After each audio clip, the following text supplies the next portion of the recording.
कदम कदम बढ़ाए जा, खुशी के गीत गाए जा। ये जिंदगी है कौम की, तू कौम पे लुटाए जा। जी हाँ, इस धुन को सुनकर निश्चित ही आपकी धमनियों में रक्त का संचार बढ़ गया होगा। और बढ़े भी क्यों ना, आखिर ये धुन आज़ाद हिंद फौज की जो है, वह आज़ाद हिंद फौज जिसके शिल्पी स्वयं सुभाष चंद्र बोस थे, जिन्होंने ICS जैसी प्रतिष्ठित सरकारी नौकरी छोड़कर अपने देश की सेवा का रास्ता चुना था। 1923 में Subhash all India youth Congress के अध्यक्ष चुने गए थे। 1938 और 1939 में ऑल इंडिया कांग्रेस के अध्यक्ष भी लगातार 2 बार चुने गए, लेकिन महात्मा गांधी से वैचारिक मतभेद के कारण उन्हें कांग्रेस से त्यागपत्र देना पड़ा।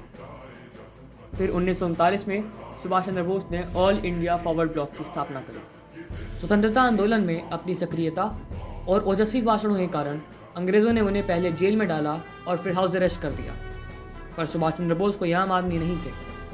उन्होंने इसका भी लाभ उठाया और हाउस अरेस्ट के अंतरकाल में अपने बाल और दाढ़ी दोनों बढ़ा लिए। 16 जनवरी 1941 को पुलिस को चकमा देते हुए सुभाष पठान वेशभूषा में अपने घर से निकल जाते हैं और अफगानिस्तान सोवियत संघ होते हुए जर्मनी पहुंच जाते हैं। वहां उनकी मुलाकात हिटलर से होती है। मुलाकात के बाद वह इंडियन लीग और आज़ाद हिंद रेडियो की स्थापना करते हैं।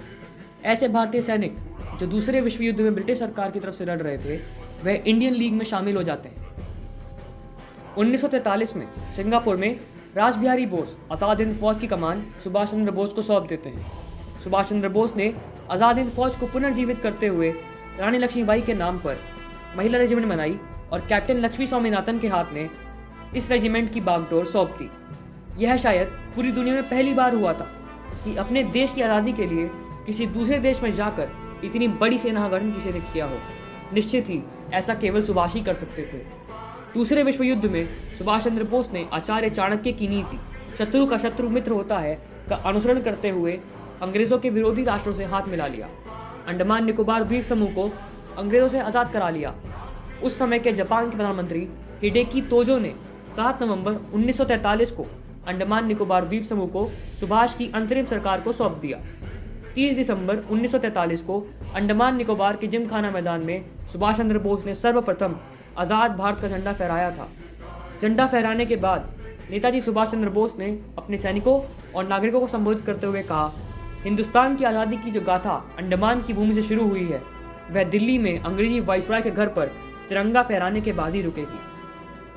30 दिसंबर 1943 की तिथि भारतीय स्वतंत्रता संघर्ष के इतिहास में स्वर्णिम अक्षरों में अंकित की जाएगी।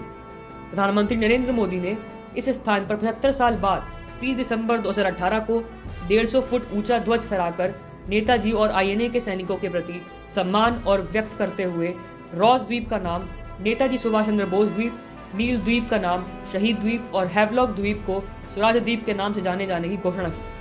आज नेताजी सुभाष चंद्र बोस और INA के सैनिकों की वीरता और साहस के लिए हम सभी कृतज्ञ हैं, नतमस्तक हैं। जय हिंद, जय INA और जय सुभाष।